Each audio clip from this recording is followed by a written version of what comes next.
Deus da provisão se encontra aqui. O Jeová Jireh, se encontra aqui. Por minha causa e por sua causa. As escrituras falam assim, no livro de Malaquias 3,16. Vou te pedir perdão rápido. 16. Entre eles, os que atendem. E ouvi atentamente ao próprio Senhor. Memorial diante dele, diante do Senhor. Memorial do Senhor. Para quem? Para os que temem e que lembram do seu nome. Olha a resposta do Senhor. Nessa tarde, para você, está escrito lá na Bíblia, a partir do verso 17. A partir do 17 diz assim: eles, essa bênção que está do seu lado aí, e você mesmo, serão para mim, diz o Senhor, um tesouro particular. Serão para mim um tesouro particular. Serão para mim um tesouro particular. Prepararei, diz o Senhor dos Exércitos, poupá-lo-ei como poupa um pai ao seu filho quando necessita. Eis a razão, eis a diferença entre o justo e o perverso, entre os que servem e os que não servem. Quem serve ao Senhor? Você é um tesouro particular, meu irmão. Aleluia. Você não é qualquer coisa, é um tesouro particular. Deus falou com propriedade.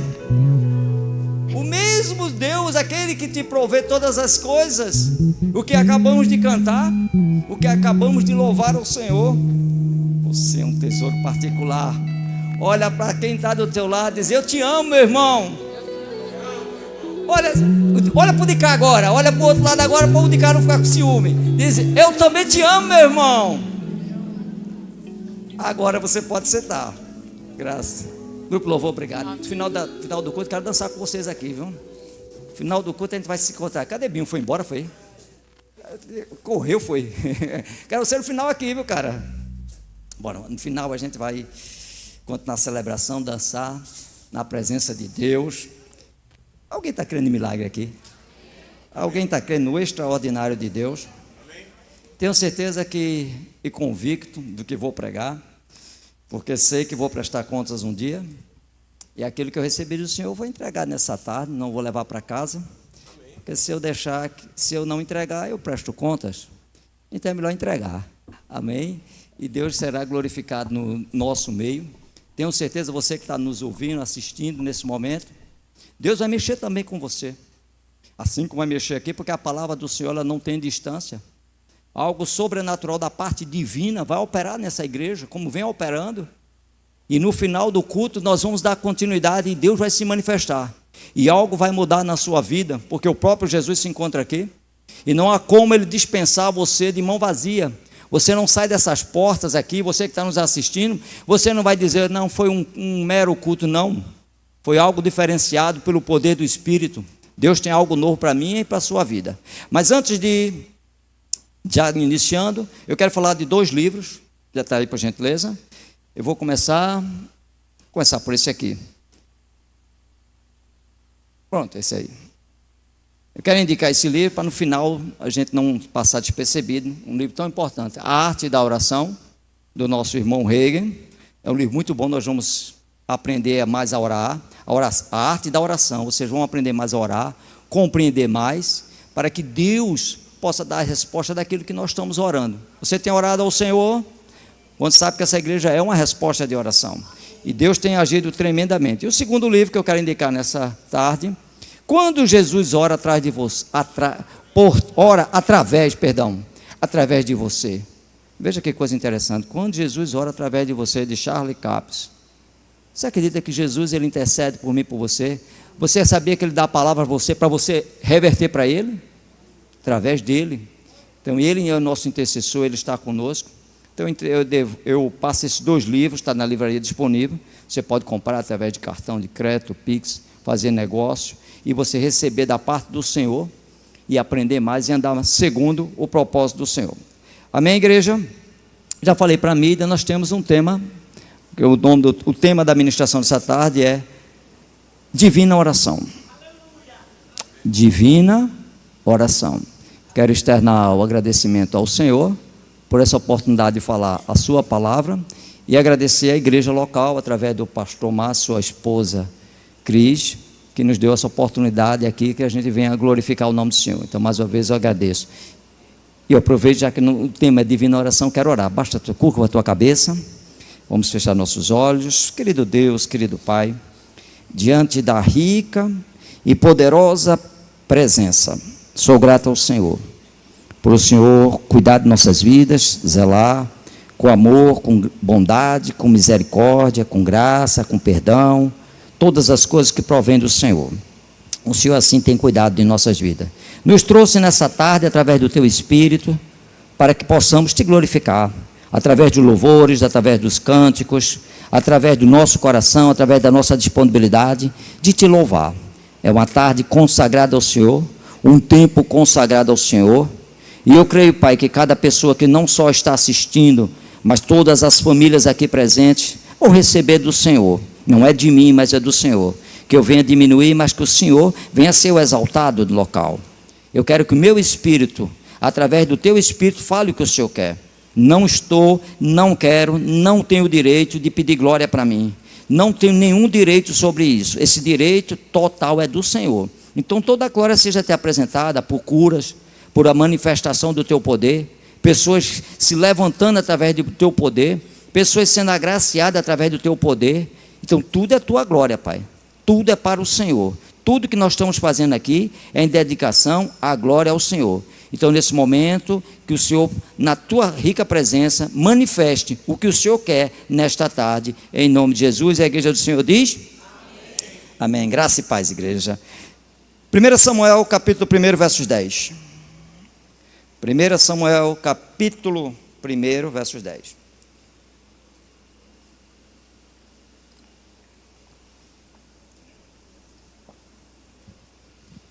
Primeira Samuel, capítulo 1, verso 10, na Ara. Pronto, do jeito que está aí. Diz as Escrituras assim. As Escrituras dizem assim: levantou-se Ana, e com amargura de alma, orou ao Senhor. Alguém tem orado ao Senhor? E chorou abundantemente, ponto final. Levantou-se Ana, de amargura de alma, orou ao Senhor, e a Bíblia diz que ela chorou abundantemente. Você sabe que chorar não é pecado? Alguém já chorou aqui? Amém. Alguns, né? Nós estamos falando sobre divina oração, é o tema, e nós temos 4 tópicos nesse texto. Levantou-se, é o primeiro. O segundo, uma alma amargurada.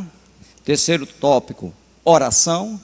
E o quarto, chorou abundantemente. 4 tópicos em um versículo só. Nós temos assunto diversos aí, mas certamente o Espírito Santo, como ele é ordeiro, ele vai manter dentro do padrão do horário. Vamos terminar no tempo certo, falando desses 4 tópicos, onde seremos edificados. Nós estamos falando uma narrativa de uma história bíblica, onde começa no 1º capítulo de Samuel, um livro escrito e narrado uma história. E começa falando de um homem chamado Elcana, que tinha 2 mulheres, Ana e Penina. Quantos já ouviram essa história? Essa narrativa? Quantos já escutaram? Ele tinha 2 esposas. Sabemos que a poligamia não é a vontade de Deus. Deixamos bem claro. Quem disse foi o próprio Jesus. No começo não foi assim, mas os homens permitiram que outrora, os homens tivessem mais de uma esposa. E veja os problemas que ele teve na sua casa, por esse negócio de arrumar 2 esposas, já naquela época. Então a poligamia nunca foi o desejo do Senhor. Mas a Bíblia narra que ele tinha 2 esposas, Ana e Penina. Penina tinha filhos, você sabe da história. E Ana não tinha filho, Ana era estéril. Ana, sua amada, estava cerrada, não tinha filhos. Mas Penina tinha filhos. E a Bíblia chama Penina de rival. Ou seja, havia uma rivalidade entre as duas, não havia harmonia. Havia aí provavelmente, ela zombava dela, criticava ela, ria da cara de Ana, porque Ana não tinha filho. Ou seja, era constantemente, Ana sofria com essa situação. Tu não tem filho, você é seca, você não tem isso. Aquilo trazia danos. E a palavra rivalidade chama-se de inimigo. A palavra rivalidade chama-se de competição. Você tem uma ideia? O Brasil, por exemplo, na parte de futebol, ela tem uma rivalidade com a Argentina. Quando tem jogo com a Argentina, é aquela rivalidade. Agora, nossa rivalidade maior é com a Alemanha, né, desde daquela derrota 7-1. Mas continua assim, e fora os clubes pernambucanos também que têm suas rivalidades. Mas voltando aqui para o texto, a Bíblia diz que Penina era rival dela e ela era rival da outra, havia uma rivalidade. Continuando o texto, eu quero abreviar isso aí. A Bíblia diz que esse local onde eles estavam é chamado Rabataim, que quer dizer Ramá.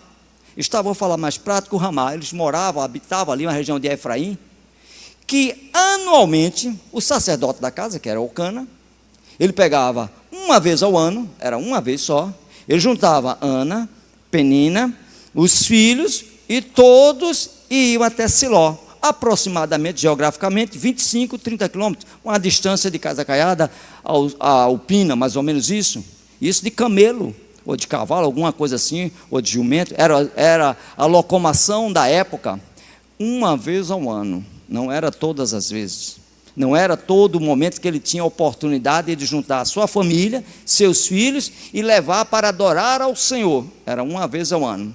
Acho que você sabe, creio, e tenho certeza que você já sabe, que outrora, o Espírito Santo, ele só vinha através dos reis, sacerdote e profeta. Ou seja, o Wi-Fi daquela época, o Wi-Fi espiritual, só vinha sobre os reis, os sacerdotes e sobre os profetas. E quando todos queriam receber essa frequência, tinha que ir lá para o templo uma vez ao ano. É mais ou menos assim. Deus vem a unção, você está aqui recebendo de mim e de todos aqui, coletivamente. E Elcana valorizava aquilo ali. Dentro de 12 meses, ele juntava toda a família, levantava todos e levavam. Nesse período dessa caminhada, a Penina zombava de Ana. Havia 25, 30 quilômetros, que isso daria quase um dia de viagem. Começava a zombaria na parte dela. Mas Ana, que passa a ser um exemplo para mim e para você, ela não desistia. Mesmo diante das vozes contrárias. Lembra de Bartimeu? Que disseram os discípulos: cala esse homem, despede esse homem, não importuna o mestre. Jesus disse: trazer ele para cá. Ainda pergunta: o que é que tu quer que eu te faça? Ele disse que eu torne a ver. Quando ele dizia eu torne a ver, ele jogou logo a capa fora. A capa que representava a sua miséria. Mas esse deixa para outro assunto. Então Ana, naquele momento, mesmo com a adversidade, mesmo com situações contrárias, mesmo com a situação contrária, ela não perdia aquela oportunidade, porque a Bíblia diz que outrora ela já tinha ido, outras vezes ela já tinha ido, se você for ler o texto. Isso nós estamos no versículo 10, mas essas narrativas que eu estou falando estão anteriormente, é só ler os demais versículos. A Bíblia diz que ela não perdia a oportunidade, mesmo amargurada de alma. A primeira coisa que a gente começa a entender nesse texto: levantou-se Ana diante da adversidade. Ana, diante da dificuldade, dentro daquela situação contrária que deixou seu coração e sua alma amargurada, Ana levantou-se e foi. Talvez você que esteja me assistindo, talvez você que esteja aqui hoje, vendo a mesma situação de Ana, quase nem chegou aqui, quase nem vinha para cá, a alma está amargurada, a alma está sentida, mas veio ao local, valorizou a presença, valorizou a unção, fez o que Ana fez naquele período, fez o que Ana naquele momento fez: eu vou lá, mesmo com dificuldade, eu irei lá eu vou orar ao Senhor, lá eu vou apresentar a minha vida, vou apresentar a minha súplica, vou apresentar a minha oração, eu irei lá, mesmo de dificuldade. E a Bíblia diz que quando ela chega em Siló, a Bíblia diz que levantou-se Ana, amargurada de alma, com sua alma abatida. A Bíblia diz que ela orou ao Senhor e chorou abundantemente, apresentando ao Senhor. Deus, na sua plenitude, no seu poder, na sua glória, a primeira coisa que Ele quer de mim e de você: se levante. Sai desse lugar. Primeira coisa que Ele quer de você: você quer algo de Deus? Você quer receber algo do Senhor? Você quer que Deus manifeste?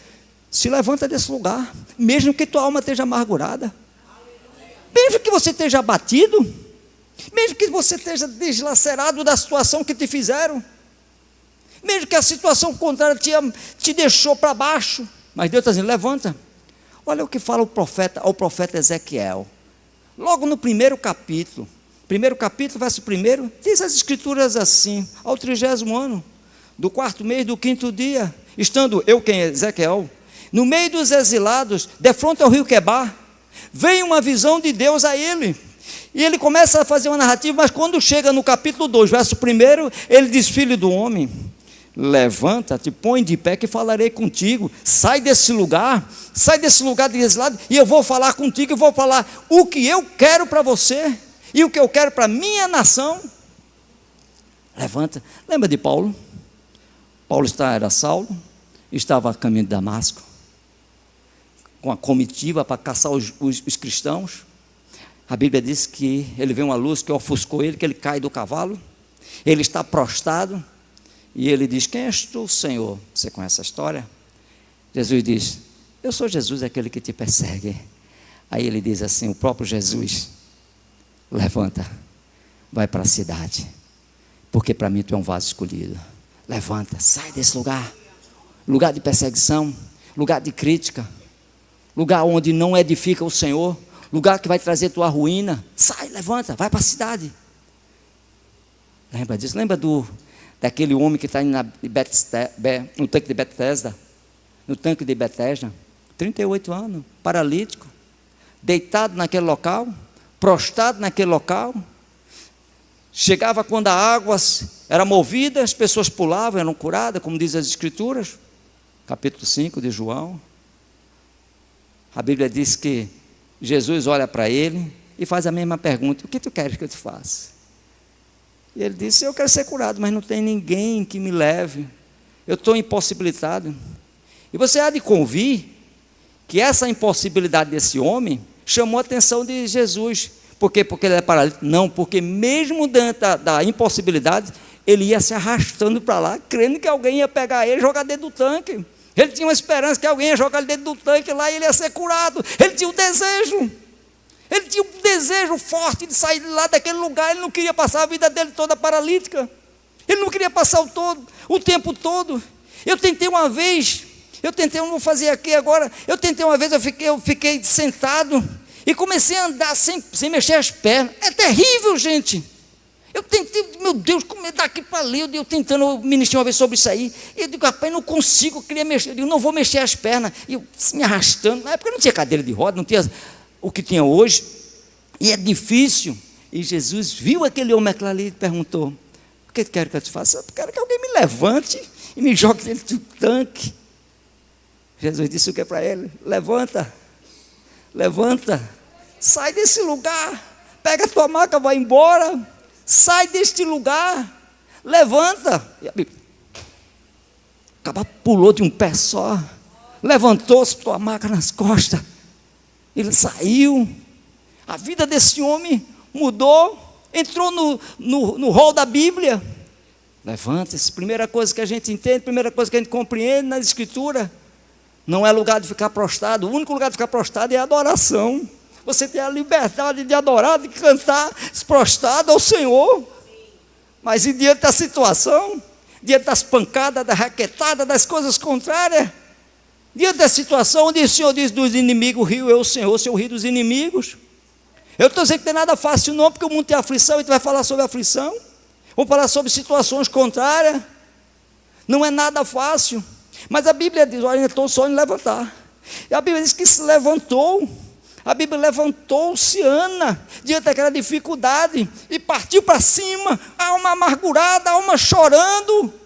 Mas ela orou ao Senhor, ela apresentou a sua causa ao Senhor, ela chegou diante do Senhor e apresentou, mesmo em situação contrária. E quero chamar a atenção que nós estamos no 6, 7, 8, o 8º livro da Bíblia, que não me falha a memória. Nós estamos aí. Não tinha ainda os Salmos, não tinha os Provérbios, o livro de Provérbios, não tinha as narrativas dos outros profetas, e nem tinha o Novo Testamento. E Ana, mesmo assim, diante de tanta dificuldade, ela foi lá. Hoje eu e você tem todos os livros da Bíblia. Nós temos as narrativas do Velho Testamento, a parte profética, os Salmos, os Provérbios, os Evangelhos, inclusive as narrativas de Jesus, as curas, e temos também as cartas apostólicas. para nos ensinar o que estamos falando hoje. O que dirá do apóstolo Paulo? O que é que Paulo tem, o que é que as Escrituras têm no Novo Testamento para a minha vida e para a sua vida? O que dirá Paulo sobre isso?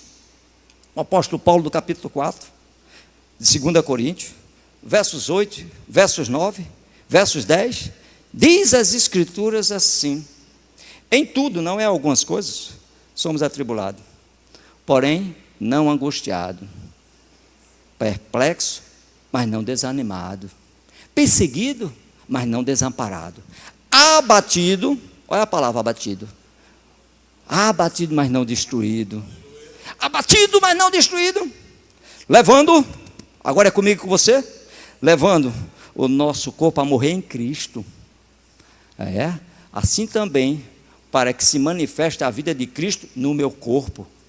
Aí ele diz, portanto, verso 16, pula um bocado aí, verso 16 do mesmo capítulo, portanto não desanimamos, pelo contrário, ainda que o homem exterior, essa parte exterior que você está vendo agora, ainda que essa parte exterior, o homem exterior, se corrompa, ou corromper aí, está triste, chorando, depressivo, situações que vêm ao contrário, choro, amargura, coisas que vêm contra a nossa vida, eles ainda que venha a corrupção do teu corpo, o nosso homem interior se renova de dia e de dia, de dia e de dia. O que está aqui dentro é maior do que está fora. Ou a minha aparência não julga a minha vida. O que tem dentro de mim é o que julga a minha vida, porque o que tem dentro de mim tem a eternidade. Por isso que você está me vendo aqui a parte exterior, mas dentro o Espírito habita e me fortalece para eu chegar aqui e falar o que estou falando. E o apóstolo Paulo diz, porque a nossa leve, Paulo chama de leve e momentânea tribulação, produz eterno peso de glória, acima de toda comparação, não atentando às coisas que se vê, mas as que não se vê, porque as que se vê são temporal, e as que não se vê são eternas. Paulo abatido, Paulo passando dificuldade, Paulo sofrendo. Aí ele diz assim, na nossa vida, não desanime, tenha força, está nos encorajando, como hoje, como Ana, naquela época que não tinha essa palavra. Da mesma forma, Paulo está dizendo isso hoje. Quer ter um entendimento do que foi Paulo, o que passou, o que as situações contrárias. Capítulo 16, verso 9, do livro de Atos, a palavra do Senhor diz, lá no início, Paulo está em Troada, uma região da Galácia. Paulo está em Troada, a Bíblia diz que Paulo, quando chegou em Troada, logo se abriu a porta do Evangelho, mas foi impedido de pregar. Foi impedido de pregar naquela região. A Bíblia diz que ele foi impedido. E Paulo esperou pelo Espírito. Quando chega no verso 9, veio uma visão a Paulo, de noite, está anoitecendo já, veio uma visão a Paulo de noite, ele viu um varão, aparece o varão, que diz para Paulo, diz Paulo, passa a Macedônia, um varão macedônico, passa a Macedônia, e faz o quê? E nos ajuda. E a Bíblia diz, continuando o texto, diz que prontamente Paulo montou as suas coisas, viajou para onde? Para Macedônia. Apareceu aqui numa visão, Deus deu a visão, pessoas clamando por salvação. E Paulo disse, a direção é essa, ir para Macedônia, pregar esse evangelho. Agora eu vou fazer questão de escrever aqui, 7 de 2 Coríntios, verso 5. Bota aí para mim, porque é que disse aí. E você vai ler aí junto. 2 Coríntios 7, 5. Coloca aí, irmão. Que é isso? Meu Jesus. Porque como chegando nós a Macedônia, nenhum alívio tivemos, pelo contrário, em tudo fomos atribulados. Lutas por fora, temores por dentro, igreja. Agora esse homem, quando chega lá no livro de Filipenses 1,12, ele diz, irmão, quero certificar-vos que tudo que me aconteceu, todas essas coisas que me aconteceram, contribuiu para o crescimento do Evangelho, igreja. Deus conta com você, igreja. Levante-se, não fique caído não. Quem está caído é o diabo, quem caiu já faz tempo. Quem caiu foi o diabo, não foi você não. Deus, pelo contrário, te colocou com uma posição de que mais do que vencedores sobre todas as coisas. Ele te colocou em lugares altos. O Senhor nos fortaleceu. Deus está conosco. Continuando a pregação, o Espírito Santo se movendo no nosso meio. Ana estava naquele local, levantou-se, amargurada, a Bíblia diz da alma. E o que eu acho interessante é o Salmo 42, verso 1 e o verso 5, mas o primeiro, a Bíblia diz que esse salmo não é de Davi. A Bíblia diz que esse salmo, os historiadores, não é a Bíblia, diz que são os filhos de Corá. Sabemos que a inspiração veio de Deus. E ele diz: porque assim como anseia a coça pelas correntes de água, assim por ti, ó Senhor, anseia a minha alma. Olha que coisa linda, olha que coisa maravilhosa. Porque assim como anseia, é um poema, como anseia a coça, como deseja a coça, como suspira, há versões que diz como suspira a coça por correntes de água. Ele compara essa velocidade da coça, ele compara e diz: assim também a minha alma suspira, anseia pelo Senhor. E o 5, o mesmo que escreveu: porque está abatida a minha alma, porque está perturbada dentro de mim. A alma é comum estar perturbada, a alma é comum estar abatida. Lembra que eu falei abatimento, pessoas abatidas? Da mesma forma, ele diz: porque abatida está a minha alma. Ele pergunta para ela: se você anseia tanto por Deus, por que você está abatida? Porque dentro de mim você está desse jeito. Esperarei pelo Senhor, diz, continuando o texto: esperarei pelo Senhor, Ele é meu auxílio, e a Ele entoarei cântico, e a Ele cantarei louvores, a Ele cantarei cântico. A chave é essa: a Ele cantarei cântico. Está sofrendo, meu irmão, cante um louvor, apresente a Deus, porque esse sofrimento do tempo presente não pode ser comparado à glória que há de ser revelado em nossas vidas. O amor dele sobre a minha vida, sobre a sua. As pessoas, aí o psalmista diz: por que está abatida a minha alma? Por que está abatida? Porque dentro de mim estás perturbada. Se o Senhor é meu auxílio, Ele está falando com Ele mesmo. Tem momento que você tem que falar com você mesmo. Tem momento que você tem que abrir assim o seu coração, abrir um espelho e dizer: por que estás abatido?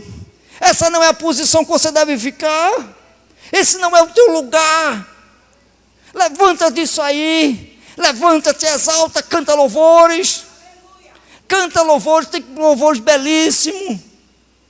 Aí eu recebi uma palavra que me abateu. Aí eu recebi uma palavra que me trouxe para baixo. Eu me recebi, mas hoje eu peguei um louvor que eu não conheço bem as letras, eu fico um pouco perdido com o louvor, mas só vi um pequeno refrão e disse: a última palavra não é do médico, a última palavra não é do advogado, mas é do Senhor Jesus. Ele tem a última palavra para a sua vida. Ele tem a última palavra. E eu cantei, eu digo: rapaz, eu creio. Não é médico, não coisa, respeito o médico, aqui tem médico aqui nessa igreja, respeito os advogados, respeito a todos eles, mas eu tenho que entender que existe algo acima dele. Chama o Senhor, o Deus dos exércitos, porque está batida a minha alma, porque estás perturbada. Fica no teu lugar, alma, renova tua mente, renova tua mente. Ó alma, meu auxílio é o Senhor, portanto nada temerei, cantarei louvores ao Senhor. É comum, pode ser que eu esteja nessa situação e você, pode ser que alguém esteja me assistindo do mesmo jeito, e eu esteja se derramando lágrima. Vem para cá daqui a pouco, 7h30 tem outro culto. Vem-te embora, pega a tua bicicleta, pega teu veículo, vem de ônibus, dá para ir andando, vem-te embora andando, vem-te embora, agora não deixa de vir ao culto, pega um Uber aí, vem-te embora, vem para a igreja, haverá uma unção coletiva. Levanta-se desse lugar, sai desse sofá. Está sendo legal aí, não está confortável? Vem-te embora. Participasse da ceia no mês passado. Para o mês tem ceia de novo. Vem-te embora. Está falando com você mesmo. Senhor, e a Bíblia diz que Ana, mesmo amargurada de coração, a Bíblia diz que ela orou o Senhor, levantou-se, amargurada de alma, e orou o Senhor. A minha Bíblia diz: está sofrendo, ore com alguém, não fica tu isolado, está alegre, cante louvores. Se alguém doente entre vós, chame os presbíteros, chame os anciões da igreja, ore. E se houver cometido pecado, serão perdoados seus pecados. E a oração do justo muito pode seus efeitos. Ore. A Bíblia diz lá em 7,14, segunda crônica. Se o meu povo, cadê o povo de Deus? Que se chama pelo meu nome. Orar. Olha aí a palavra orar. Buscar o quê? Buscar a face dele. Se converter dos seus maus caminhos. Ei, igreja, se converte das coisas erradas. Porque aquele que guarda essas coisas, ele não prospera. Aquele que encobre suas transgressões, lembrei agora, aquele que encobre as suas transgressões jamais prosperará. Então está errado, tem coisas erradas na tua vida, apresenta a Deus e te arrepende. Lança fora essas coisas. E a Bíblia nos diz, bem claro, diz: eu o virei do céu, diz o Senhor. Ele não está com os ouvidos tapados, nem as mãos encolhidas para que não possa salvar. Aí ele diz: eu o virei dos céus, sararei a vossa terra e perdoarei os vossos pecados. Eu estava orando hoje, analisando, estudando esse texto. A Bíblia diz que é constante. A Bíblia diz: e retirou-se Jesus para orar. Presta atenção nisso. Eu confesso a você que nesse período de evangélico aí, eu nunca tinha percebido isso na Bíblia. A Bíblia diz que em Marcos, antes de ir para Gadara, a Bíblia diz que Jesus retirou-se e foi orar. No dia que eles passaram para outra margem, com a direita. Sempre era assim, graças. Ele deixa esse exemplo.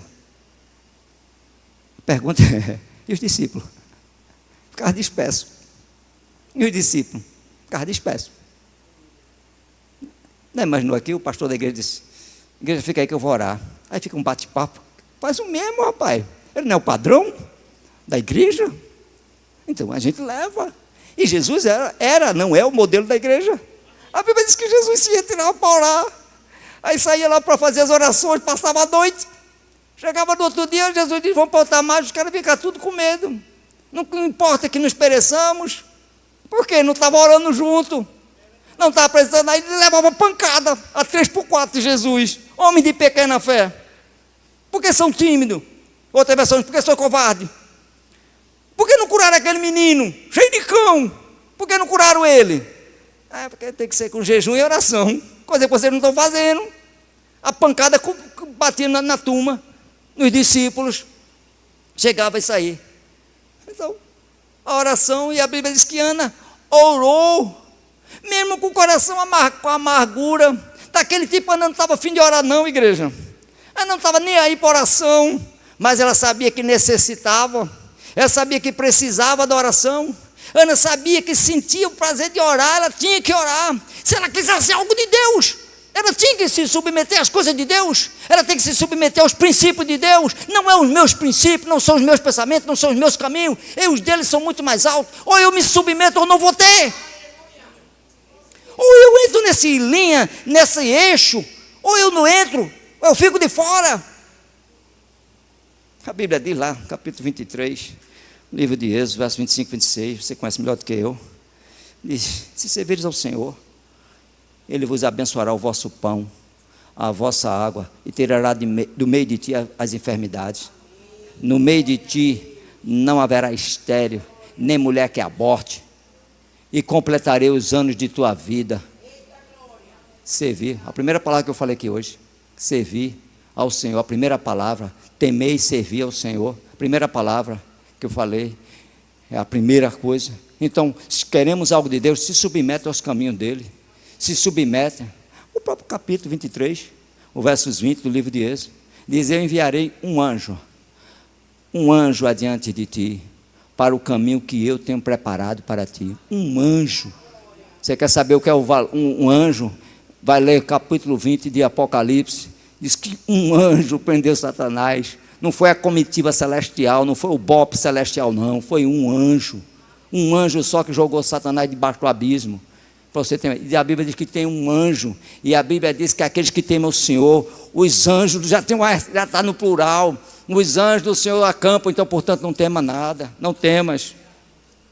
Amém, igreja? Amém. Louvado seja Deus. Olha a tentação.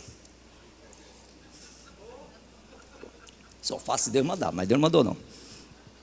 Mas vamos continuar. Ore ao Senhor. A Bíblia diz que Ana orou. Eu vou precisar falar o resultado. Eu vou nem precisar só ler o restante. Tu conhece, Samuel só veio através dessa oração, meu irmão. Por isso que ela disse, por esse menino orava eu. Agora, uma coisa assim que eu acho tremenda na palavava, é que a Bíblia diz que ela chegou, orou, Eli olhou para ela, Eli era um sacerdote, ele olhou, disse, a mulher está lá, parecia que estava orando em língua, aquele negócio, ele não entendeu nada, essa mulher parece que bebeu. Ele disse, olha, não confunda a tua filha como filha de Belial não, viu? Eu estava aqui em oração, é amargurada de coração, mas estava aqui orando. Aí ele foi sábio, seja feita a vontade de Deus na tua vida. A Bíblia diz que ela saiu em paz, igreja.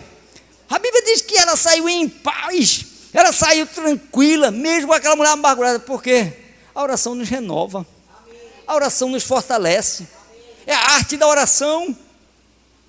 Você fica fortalecido, fica agraciado por Deus.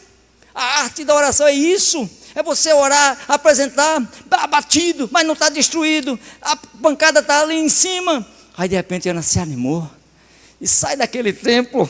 Mesmo o Penina deve ter dito, foi que houve com Ana? O que aconteceu com a vida de Ana? Porque Ana mudou. Agora o que eu acho interessante na Bíblia está lá, viu, igreja? A Bíblia diz que Ana foi logo coabitar com Elcana, não perdeu tempo, igreja. Rapaz, Ana é pau, viu? Ana não pensou 2 vezes. Rapaz, só tem pessoa madura, o pessoal está assistindo também. Tem outro jeito de nascer neném? Tem não, pessoal. Tem outro jeito de nascer neném? Eu digo, tem não, rapaz. Ela disse, e Ana foi ao coabitar com seu marido. Eu digo, olha a fé, praticando em ação. Foi logo em ação. Se ela está crendo que Deus vai responder a oração dela, vai ficar em casa, não quero negócio que é o cana, não vou falar mais com o meu marido. Deixa Deus dar um sinal, o sinal foi dado, vai-te embora, menina. Deixa essas coisas aí para lá, vai-te embora para frente, recebe aquilo que Deus te deu. Usufrui da graça de Deus, minha irmã. A Bíblia diz que ela foi lá, resumo da história, não demorou 9 meses, o neném nasceu, chamado Samuel, ele ofereceu a Deus. Fé tem uma ação. Deus já te deu uma palavra, lança teu currículo. Deus te deu uma palavra, abre a tua empresa. Deus te deu uma palavra, adentra naquilo que Ele falou. Ele é teu guia. A Bíblia diz que os que temem o Senhor, Ele vai instruir no caminho que deve andar. A intimidade do Senhor é para os que o temem, e Ele vos mostrará, ou Ele mostrará toda a sua aliança ao Senhor. Deus está aí pronto para nos agraciar com o seu poder, para que possamos fazer a vontade e o poder dele sobre nossas vidas. Essa é a vontade de Deus. E Ana saiu lá regozijando, outra gente pode dizer. E não só teve esse filho, depois teve mais 4 filhos. Um era do Eli, como sacerdote, foi Samuel, um dos nobres, excelentes profetas, aquele que ungiu o rei Davi, ungiu a Saul também. Um homem que quando chegava na cidade as pessoas diziam é de paz, porque sabia que ele tinha uma voz de Deus, sabia que quando ele tinha lá, ele era uma voz profética verdadeira.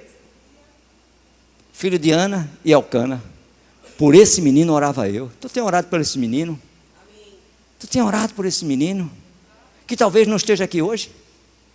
Que talvez não esteja no departamento infantil, no departamento DA, no departamento de adolescente, departamento de jovem, aqui dos adultos, que nem esteja assistindo aqui, está orando por ele. Você terá o prazer de um dia dizer, por esse menino, por esse homem orava eu, por essa causa me ponho de joelho. Tem apresentado até que, porque no dia que você orou, Deus já fez. Só tomar posse daquilo que Deus já fez na sua vida, orando. Esse menino pode ser algo que você esteja pedindo a Deus, e você dizer, por essa causa pedi eu ao Senhor, naquela tarde, naquela noite, naquele dia, e a Bíblia diz que o Senhor ouviu. A palavra do Senhor diz que Deus ouviu, e vai se cumprir a palavra.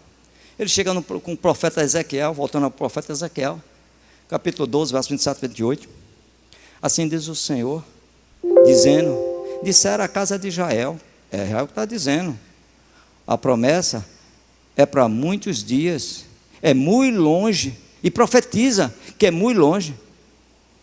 Agora entra o Senhor, assim diz o Senhor, não retarda a minha promessa, as palavras que eu falei se cumprirá. O que foi que Deus falou para a gente aqui, para mim, para você? Quais são as palavras íntimas que vêm no meu espírito e vêm no teu espírito? O que vem no meu espírito, no teu espírito, igreja? Para que a gente venha avançar? Que seja Deus verdadeiro, eu estou mentiroso. Então se tem algo que falar a você que não está em linha, joga fora. E mesmo que seja uma realidade na sua vida, como foi falado aqui pelo pastor Elias um dia desse, mas Deus tem uma verdade acima dessa realidade. Não atentando as coisas que se vê, mas as que não se vê. Já falei já hoje. Porque as que se vê são temporais e as que não se vê são eternas. Deus é o Deus de mudança. Ele não muda, é invariável. Ele é imutável, não vai mudar. Mas Ele pode mudar a minha e a sua situação. Por isso que eu disse que a gente sai daqui hoje com outro nível. A gente sai agora confiante, mesmo diante de dificuldade. Porque vem a fraqueza, porque vem as injúrias, porque vem as perseguições. E como o pastor Márcio diz aqui, na primeira coisa que a pessoa diz logo, eu não vou para a igreja não. Mas o que Deus fez? O que Deus fez contigo para dizer que não vai para a igreja? Quem te caluniou foi o diabo. Foi o diabo que danou pancada na tua orelha. E tu vai com essa história dizer que não vou para a igreja? Eu sei o que é isso, igreja. Eu também já levei pancada. Eu contei aqui com a quinta-feira, dessa frio tremendo, todo encolhido, a mulher está no quarto, 7 horas da noite, disse, tu não vai para a igreja, tu não está com vontade de ir para a igreja não. Eu digo, estou não, irmão. Nem de passar na igreja, não quero nem passar na porta. 15 para as 8 eu estava aqui. De fato a carne não queria, mas o Espírito estava forte para dizer, vai lá adorar o Senhor, receber da parte de Deus. Eu vou dar vazão à carne, irmão. A carne é a corrupção, a carne vai colher morte, mas eu quero escolher vida e vida eterna, se fortalecer no Senhor. E a Bíblia diz que ela chorou amargamente, ela chorou abundantemente. A Bíblia diz que ela chorou abundantemente. Chorou abundantemente não é uma chave para você pegar assim e dizer assim, quem chora recebe de Deus. Não, o contexto é tudo aquilo que eu falei, levantar, amargura, oração, mas o contexto ali é que você pode estar chorando. Por que eu estou dizendo isso? Existe um louvor aí, cantado entre o meio evangélico, não cantamos aqui, nem vamos cantar, tenho convicção disso, que diz que é vitória, vai gemendo e chorando. Não tem uma linha isso aí. Então, Deus lá de cima, assim, eu não estou criando filho, estou chegando um bocado de choro, pessoa tudo chorando, chorando, não. Pessoa chorando, não. Você pode estar chorando, mas não quer garantir a tua vitória, porque a tua vitória está no teu coração, da forma. Então devemos entender um pouco sobre essa questão do choro. Ela chorou abundantemente, mas ela estava ali em um ato de fé. Ela rodou 30 quilômetros, praticamente numa locomoção de baixa qualidade, para lá para adorar o Senhor. Então lá ela chorou, mas recebeu a vitória pelo meio da oração, para que Deus seja louvado, e Deus possa acrescentar a vida dela, para que Deus possa crescer. E hoje está essa narrativa, e só está aqui hoje porque ela perseverou. Aí o apóstolo Paulo diz, em tudo somos atribulados. Não, perdão.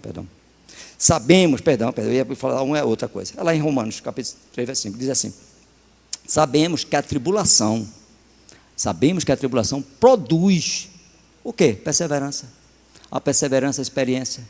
A experiência, a esperança. A esperança não se confunde, porque o amor de Deus é derramado no meu e no seu coração. Irmão, deixa eu te fazer uma pergunta. Responde para tu mesmo. Essa pancada que tu está levando aí, essa tribulação que tu está passando, qual é o efeito que tu está trazendo? Qual a produtividade nisso aí? Porque o apóstolo Paulo diz, sabendo que a tribulação ela produz algo. Uma das coisas é a perseverança. Você está perseverando mais ou está retrocedendo? Você está andando mais em experiência para que daqui a um ano ou daqui a um tempo, como foi cantado aqui, vocês, já passei por isso. Eu sei como é, mas o meu Deus, segundo a sua riqueza de glória, de suprir todas as nossas necessidades por meio de Cristo Jesus. O meu Deus, a Bíblia diz, bendito Deus Pai do nosso Senhor Jesus Cristo, Pai de todas as misericórdias, Pai de misericórdia e de todas as consolações. Está escrito no primeiro capítulo de 2 Coríntios, logo no primeiro versículo, verso 3, verso 4, aí ele diz, na escritura, porque Ele é que consola todos os atribulados. Para quê? Para que você venha a consolar outras pessoas.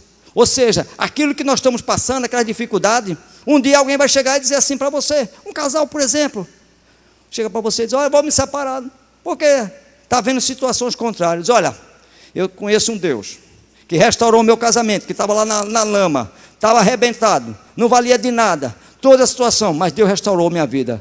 Havia adultério, Deus perdoou a ele e a mim. Havia situações contrárias, meu marido estava com problema financeiro, Deus restaurou. E começa a falar, eu tenho esse exemplo na minha vida, olha a minha família, olha para mim. Aí você vai falar assim, a pessoa vai dizer, rapaz, eu quero mesmo esse Deus, eu quero receber esse Deus. Mas um dia você passou, levou a pancada, e foi só um processo. Não foi a vontade de Deus, mas Deus permitiu aquele processo para tu sair vitorioso daquela situação. Escuta bem, Deus permite você passar pelo processo. Para quê? Para que naquele processo Deus seja glorificado e você seja fortalecido. Seja fortalecido no Senhor. E chegue para as pessoas e diga às pessoas: eu já passei, eu já sei o que é isso, minha situação é essa, mas eu sei de um Deus que me tirou daquele charco de lodo e me colocou acima de todos os inimigos, me colocou, ungiu a minha cabeça, me colocou um óleo fresco. Lembra do que o pastor Tarcísio falou aqui semana passada? Aquela passagem no capítulo 92, verso 10 do livro de Salmos, quando diz as escrituras, exalta a minha força como a do boi selvagem, e põe em mim um óleo fresco. Foi essa palavra. Lembra que ele falou também de Jó, no capítulo 5, que não me falha a memória, foi o verso 9. A Bíblia diz que ele coloca o abatido em lugares altos, e ao que está de luto, em lugares de alegria, em lugares de segurança. Olha aí, está vendo, igreja?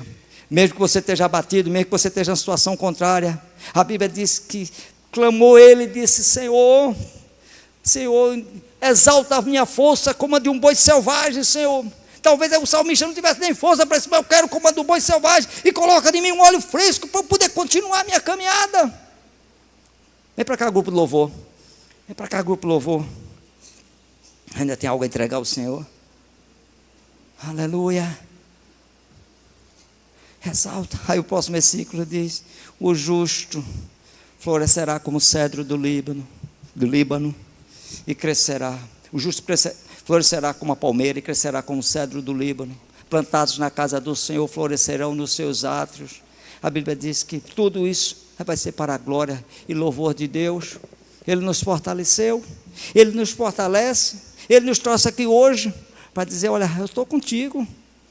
Ainda que eu ande pelo vale da sombra da morte, não temerei a mal algum. Olha a chave: porque tu estás comigo, porque o Senhor está comigo, porque o Senhor está conosco, porque o Senhor está comigo e com você. Amém, igreja? Você pode ficar de pé. Vamos cantar um louvor, depois de cantar outro, para encerrar. Aleluia.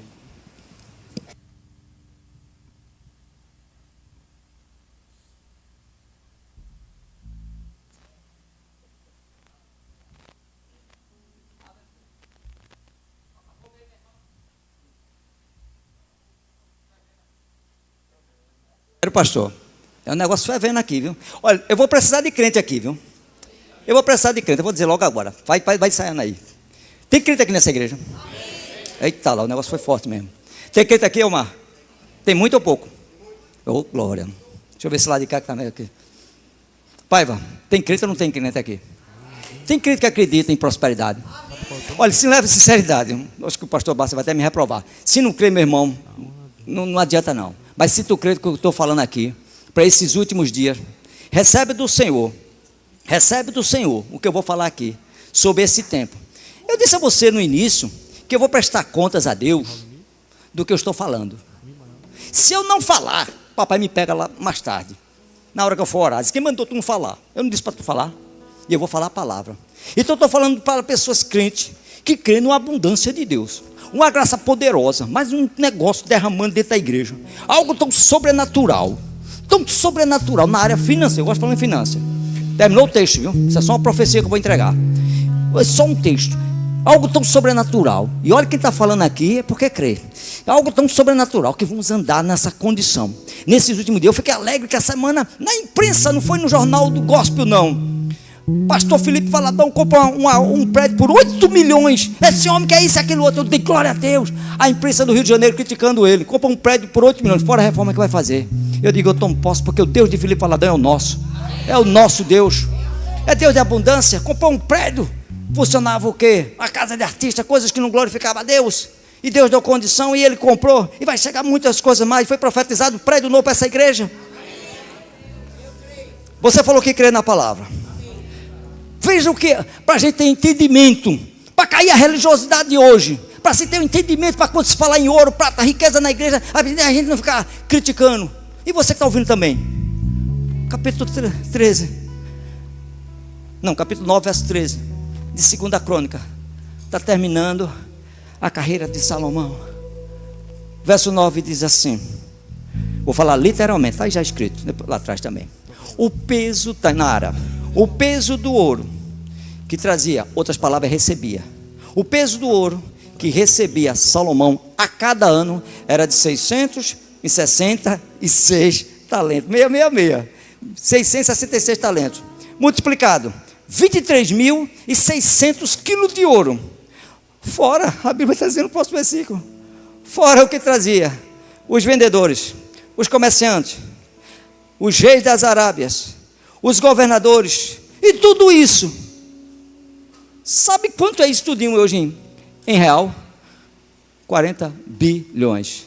Eu estudando esse texto, a economia de Israel nunca se viu, nunca se imaginou uma economia como aquela. O maior PIB do mundo estava em Israel. O superávit estava em Israel.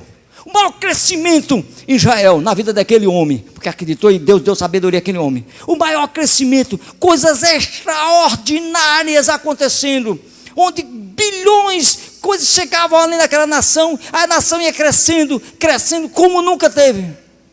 Foi que Jesus falou sobre isso. Considerai como cresce o lírio do campo. Ele não trabalha, nem fio. Eu contudo vos afirmo, que nem Salomão, com toda a sua glória, se vestiu como qualquer um deles. Por que andais inquieto? Como vestiremos? Como beberemos? Porque essas coisas, quem procura são os gentios. Mas o teu Pai, o meu Pai, o vosso Pai Celestial, sabe que necessita de todas elas. Sabe que necessita de todas elas. Portanto, buscai primeiro o reino de Deus, a sua justiça, e todas essas coisas que eu acabei de falar serão acrescentadas. Agora, igreja, se na velha aliança o ouro era abundante, por que a miséria entrou na igreja? Por culpa minha e sua. Por que entrou a miséria? Porque não acreditamos nessas coisas que está aí. O ouro e a prata é do Senhor, diz ele.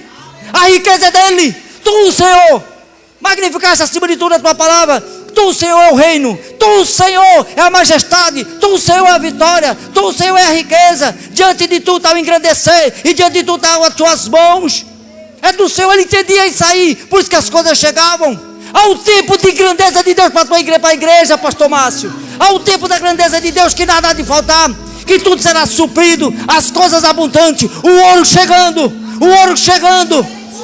Ei, igreja, eu estou falando com você. O ouro chegando. É o Senhor, meu irmão. É o Senhor, meu irmão. A grandeza é dele. A grandeza é do Espírito Santo. É dele, ele está dizendo aqui. A grandeza do Espírito para mover conexões, para mover a igreja, os confins, a Olinda, as condições, para mover, é através de sair. Só tem uma coisa que a igreja vai fazer nesses dias. Só tem uma coisa para que esse ouro se manifeste, para que a grandeza dele se manifeste mais ainda. Porque 8 milhões para Deus é nada, 1 bilhão para Deus é nada, a economia de 40 bilhões não é nada para Deus. Só tem uma coisa que a igreja vai precisar fazer: buscar o seu reino e a sua justiça, e todas essas coisas serão acrescentadas, serão acrescentadas, serão acrescentadas. Riqueza sobre a tua vida, meu irmão. Agora celebra, porque eu vou celebrar agora. Eu vou celebrar e dizer: Senhor, obrigado, obrigado porque já é meu, obrigado porque eu tomo posse. Eu estou aqui para glorificar a Deus. Estamos aqui para exaltar o Senhor. Vai para uma pessoa. Vai para uma pessoa, pastor Márcio. Vai para uma pessoa. Um dia a contabilidade da igreja, e não vai demorar. O contador da igreja, ou a contadora da igreja vai calcular o dízimo, que sabe quanto é mensalmente, e vai dizer: rapaz,